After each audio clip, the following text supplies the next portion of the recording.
All right, we are gearing up for one of the first things I knew I'd have to do when I got my 100 series, or LX470, is delete the AHC, the automatic height control.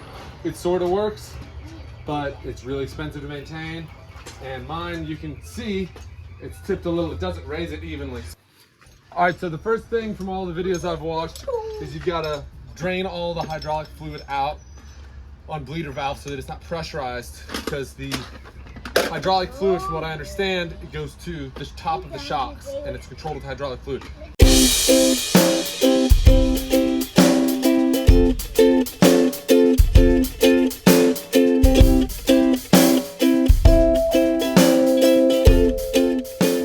Alright, and then we're gonna pop the hood.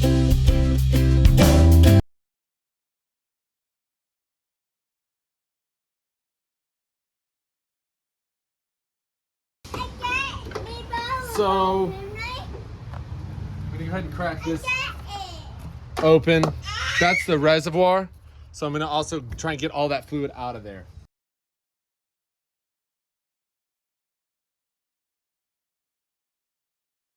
All right, so I got the tire off. I realize how badly I need pads and rotors. So we'll do that at another day. Getting the shock off, so it's two 12 millimeters here. Up at the top, you crack those loose. And then a 17 millimeter here. There's a nut on that side. You back that out and we'll pop this out. All right, so this top bolt is a 19, but it is, it just wants to turn the shock, and I don't have anything big enough to grip it to stop it. So I'm just, you can sort of see I'm about halfway through just cutting it off, because the new shock is gonna cover all that. All right, so we've got the shock out of there. All good to go.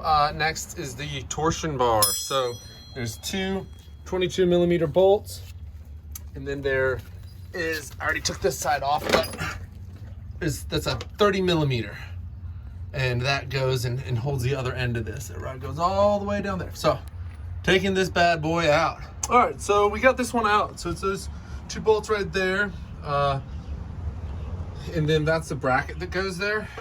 This side, you can't really, I mean, it's got a lot going on here. This big bracket here goes in there, and obviously that can't go out. It can't go out that way, so you kind of have to just beat the bar forward till it knocks this off the end, and then it'll come out. Okay, these are new torsion bars. The silver ones are the new. It's hard to show in this, but they are so much beefier. They are, and you can just tell the weight of them. So I've got to, I kind of went with the budget ones, so they're not marked, which is just so you line up the brackets, that bracket and that bracket, so they're lined up correctly for the installation. So I'm gonna just use some string and a tool and make like a string plumb bob. So I can just do a plumb line down. I can mark the tooth on this end and a tooth on this end, and then there's a flat spot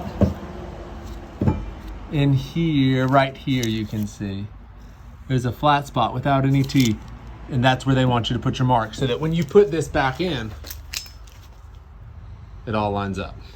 All right, so we're gonna try and fish this thing in there. Let's see how it goes. Let's try go in this way to make sure I've got the rear to the rear. Let's see.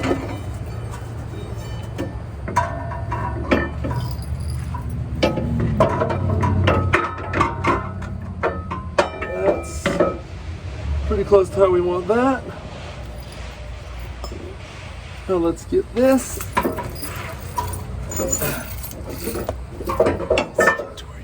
All right, so I've got it in here. Now I've just got to kind of put the end bracket in place and just attach it a little bit there, and then I'll get the end. So let me do this. All right, that went in pretty easy. I just got them finger tight right now, so I've still got room to move it around. And we'll go to the back. Here's our torsion bar. I'm gonna try and slide this in. Let's try it. All right, we got them in. It was kind of a bear. I had to take that one back out actually to get it indexed correctly, but they're in. I'm now gonna put this bad boy. This was our big bolt that goes back here. So I'm gonna attach that back on. I'm not even gonna put any pressure on it because that's not tightened down yet. So I'm just gonna get this to where it's threaded in there, and then I'm gonna go crank those down, and then we'll work on the shock. All right, I got that shock on. It wasn't bad, it's pretty straightforward. I'll show when I do the other side. There's an order for these. It's basically the same on both these washers. There's a bushing and a washer and another bushing. It's basically the bushing is sandwiched between the washers. And then for tightening this, up on the top there, you put a 10 millimeter over that, because otherwise when it starts getting tight, it's just gonna be spinning that whole shaft. So you put a 10 millimeter over that, and then you can get your 22 millimeter on the nut and tighten that up. All right, so this is what I was talking about with the washers and bushings.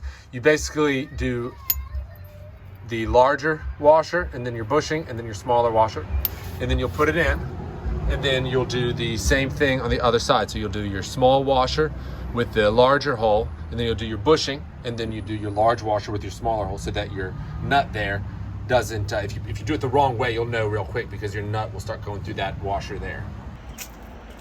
All right, it is day 2 of working on this thing. I didn't show the first step, which is getting the rear wheels off and getting it just suspended from the frame. The way I do it is just lift up the rear axle, take the wheels off, put jack stands underneath the frame, and then lower the axle down, and now it's just hanging, and it's gonna be at full droop, and that's gonna let you get all your components out. So I've done that, and then what you're gonna wanna do is disconnect your sway bar. So it's gonna be this, and then it's a matching thing on the other side over there, and that's just a 14. And so once you get that off, you can just swing it out of the way. That's gonna give you a little more flex. And then to give you even more flex when you're trying to get these springs in and out is this pan hard. So it's a 24. I didn't have a 24, so a 15/16 will work. And you're gonna take that bolt out, and that way you've got, this will droop down and you can get a lot more play. What you're basically trying to get is as much flex in your rear axle as possible, so you can get those out. And you can see I'm not even at full droop, and this already is not under tension anymore. So I'm hoping I can get away without renting spring compressors. All right, next on the list is bleeding the system back here. So it's gonna be 2 more bleeder valves, just like you had on the front. They are right here. So we're gonna tap into that and bleed both sides, and then start working on the shocks. All right, so what we're after, there's 2 12 millimeter, if I can get it to focus. This 12 millimeter, and there's another one on the other side. Kind of hard to get to, we're gonna pop those loose. All right, I wish I had another person here to video while I work so I can show you the little tricks to doing this, but we got that hydraulic line off of the top of that. You can see where that silver nub is sticking up. It's leaking a little. Now to get that off, so I think it's a 19, but I don't have a 19 end wrench, so a 3/4 is going to work. What I'm going to try and do is hook some vice grips to that top, because that's going to want to spin, and I don't have a way to hold the bottom. I don't know if I'll be strong enough to just hold it with one hand and wrench it on the top, so I'm going to try and break that nut loose right there. So what I ended up doing is I just had to get some sort of grip on that shock, so I put a little 3-inch C-clamp and then held it with a screwdriver, and I was able to crack that loose. That so far has been the hardest part of the job, is getting this loose up there. For those of you who deal with rust, I'm sorry, because this is rust free and it was a pain in the butt. All right, I'm trying to get better about capturing everything, but so the lower shock is just a 17, and it comes right out. So that shock comes out, and now I'm gonna try and get this spring out. Like I said, it's already pretty dang loose, so I'm gonna try it, but I might have to lower the axle a little more. So we'll try it like this. Yeah, it's probably a good move to run away, Ozzy. Yeah, watch. Like that. Run away. Yeah, I'm thinking I need to lower the axle a little more.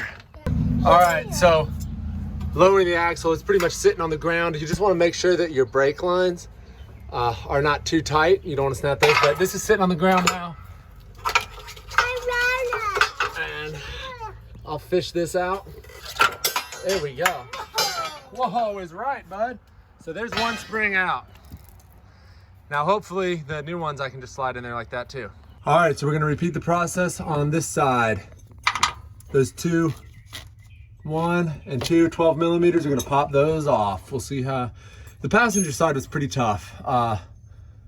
This side they say can be a little easier. I don't see why, but we'll give it a try. All right, so we got those 2 bolts out, and now this can just lift off, and out of the way. And now we get to fight with that bolt again. So I think the easiest way to do that, if I had the tools in the other set of hands, would be a big old pair of channel locks on this shock to just hold it, because it's really hard to make sure it has no flex to crack that loose. But for now, I'm gonna try my C-clamp trick again, and we'll try and get that off. So I think an easier way on this side, instead of trying to hold that wrench up there and fight with all that, just a little turn by turn, I'm gonna crack this shock loose at the bottom, and then I'm just gonna hold the wrench and just spin this, is what I'm gonna try and do. Crack that loose. That's the 17 millimeter down there.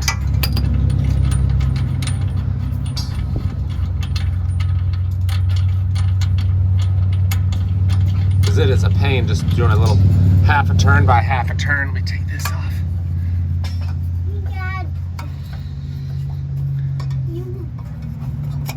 All right, take that off.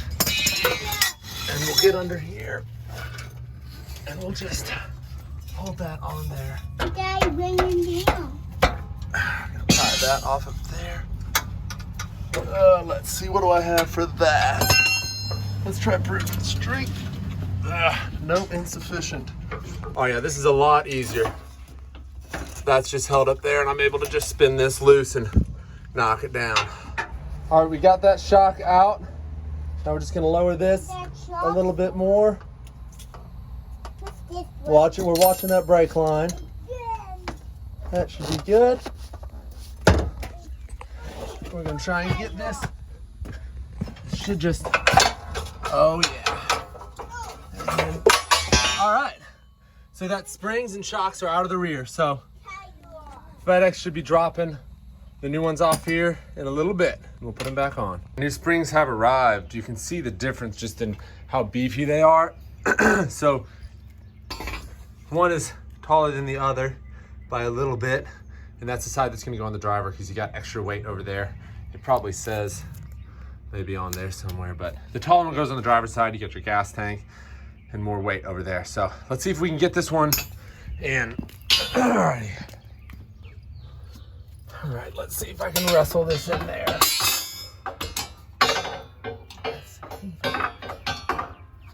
I might need to get spring compressors after all.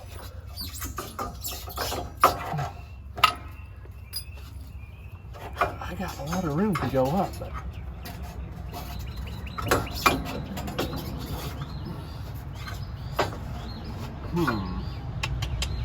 let's see. I might need to lower it in somewhere. Let's see. All right, so here's what I'm doing here. I've got a jack under that side so that this is as low as it can go. And then I'm gonna jack up the frame to try and get as much room as I can in there. We'll just do that for now and see if I can get that in. All right, once I realized that I had it upside down and I flipped it the correct way, it went on actually pretty easy. Basically, if you've got this axle where it's almost sitting on the ground, you can lift up the frame a little bit and it'll slide right in. So now I'm gonna do the same thing on the other side. And when you get in there, you just gotta turn it, you'll see that this will hit that little stop. That's when you've got it rotated enough. All right, other side. All right, we got this side, same. That panhard came off, and I'm gonna try and do it without jacking up the rear, but if I need to, I can put my jack underneath that and try. So let's see if I can do this one-handed.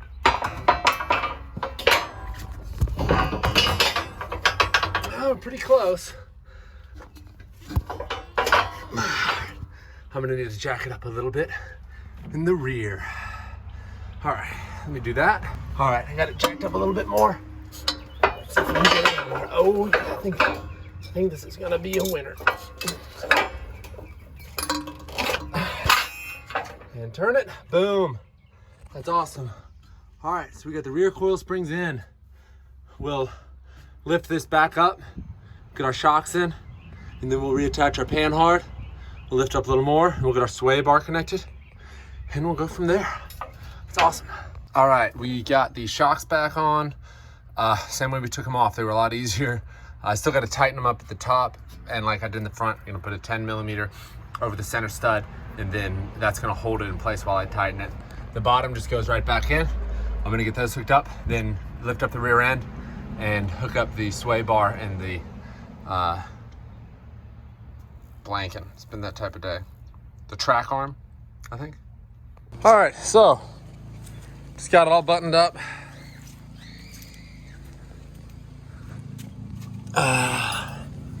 New shocks on both sides. The springs are good. Obviously it's gonna settle. What I'm gonna do is I'm gonna start taking out all the AHC parts. There's lines that run. There's quite a few components to take off.